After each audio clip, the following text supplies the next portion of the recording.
Hello YouTube, Migrock here and welcome to my 6.1 Blood Decay tanking guide. So let's start with the talents. For level 56 talent, take Plague Leech. The other two talents are a bit useless for tanking, but I'll explain why you should take this talent later on this guide. For level 57 talents, it will actually depend on your personal preference and the encounters. You should take Anti-Magic Zone on fights where you need a raid-wide cooldown for magic damage. Leechborn, it's nice because it gives you Leech and it allows you to cast Dead Call on yourself, and so it will increase your self healing.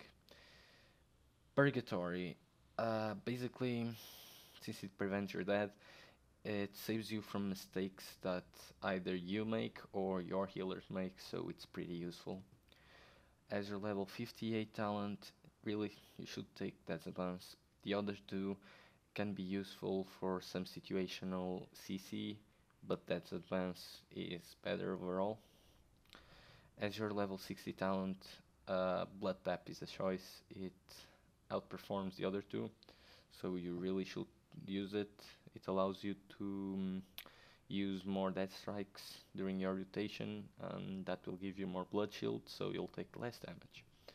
As your level 75 talent, that pack is your best option here, providing you with a big on-demand cooldown. As your level 90 talent, again it will depend on the situation. Garfin's Grasp, I usually take it because it allows me to pull a lot of mobs to myself or any other target. Remorseless Winter allows you to stun a lot of ads, so that's pretty helpful. If you're having trouble with CC, you could use Desecrated Ground, but that doesn't happen that often. But still, in some situation it is good. As a level 100 talent, I usually take Defile as my main talent because even though Necrotic Plague gives a good runic power regeneration, it will decrease your damage output. And Breath of Sindragosa, although it has more damage output, it only increases your survivability on some situations where you take magic damage, so Defile is overall better, but depending on the situation you can change it. For your glyphs, take Glyph of Outbreak, you need it all the time, so you can use Plague Leech, a level 56 talent that I spoke about before.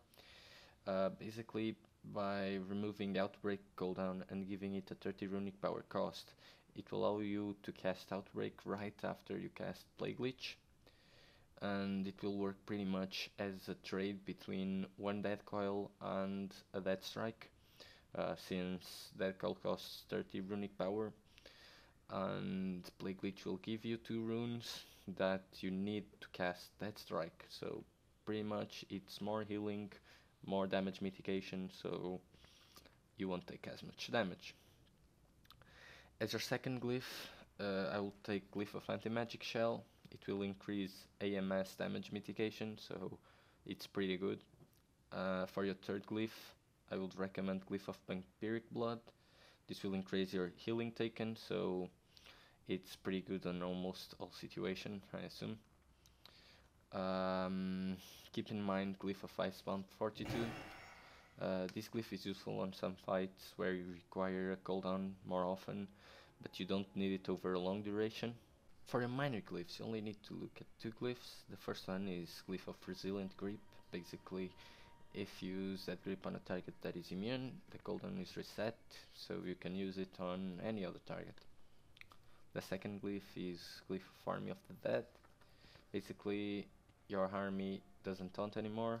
This is useful in fights where there are a lot of ads and you either need to move them around or place them in a specific place, so your army, since it won't taunt, it won't prevent you from moving the ads. You can use whichever other glyph that you want on the third spot. It's completely up to you. Now let's talk about your rotation.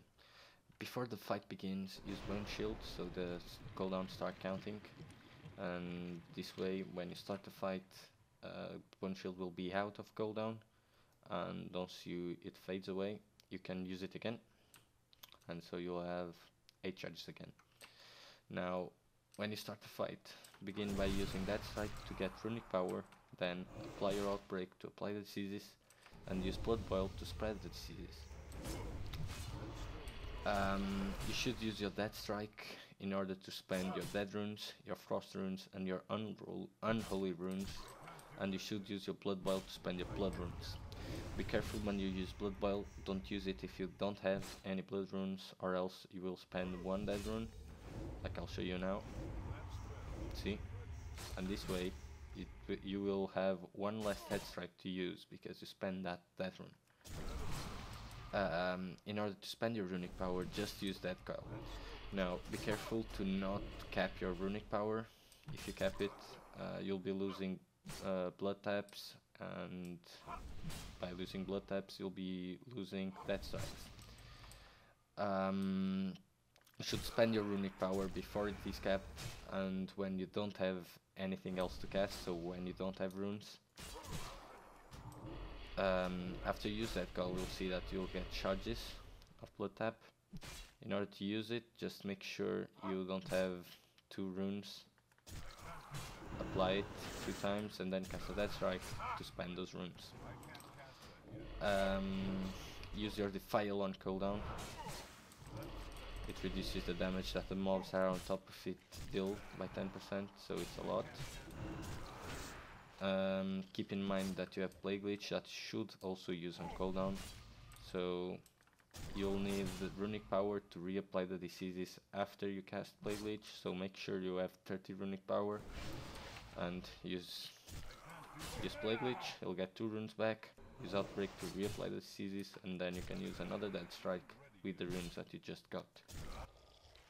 Now, when your target is below 35% health, you should use Soul Reaper instead of Blood Boil. It will deal more damage while the target is below 35% health, and if you kill him, you'll get a bonus of 50% taste. That's pretty good buff, so you should really take advantage of that.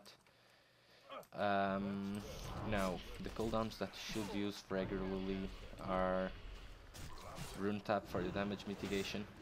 It will reduce 40% of the damage taken, so you can use it a lot of times. It's only 30-second cooldown. Make sure you don't waste them. You should use Dancing Rune Weapon on cooldown when you're tanking the boss. If the other tank is tanking the boss, you should not use it because you will lose the parry buff. Another cooldown that you should use on cooldown is Vampiric Blood. Basically, it will increase the heal that you take, so use it as much as you can. Now, for your cooldowns, like I said before, you want to use Dancing Rune Weapon and Vampiric Blood on cooldown. Then, to mitigate magic damage, you want to use Anti-Magic Shell. To mitigate a big amount of damage, you want to use Icebound Fortitude. And to mitigate a bit less damage, or when Icebound Fortitude is not up, you can use Rune Tap.